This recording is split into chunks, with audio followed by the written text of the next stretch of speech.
Magandang tanghali po. Umaasa si Kay Torres na pagbibigyan ng korte ang kanyang mosyon na matanggal si Elena de la Paz bilang akusado sa Nida Blanca murder case. Naniniwala kasi si Kay na walang kinalaman si de la Paz sa kaso.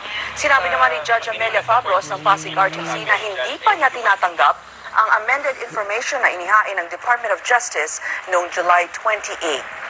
Sa ibang balita, isang bahay sa pinagbuhatang Pasig ang sinalakay ng mga operatiba ng PDEA at Anti-Illegal Drugs Task Force kanina.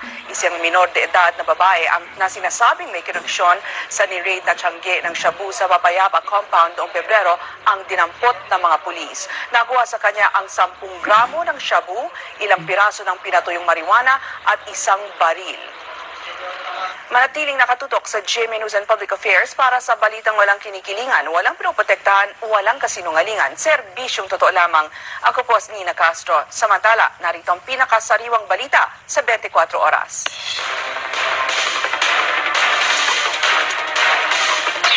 Mga suspect sa pagpatay sa cameraman na si Ralph Nunez, arestado. Mga kaanak ng biktima, di nakapagpigil sa galit.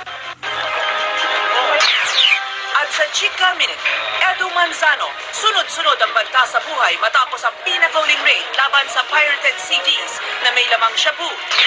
Tutukan sa 24 oras dahil hindi natutulog ang balita mamaya pagkatapos ng Jewel in the Palace by popular demand at bago mag-Captain Barbell.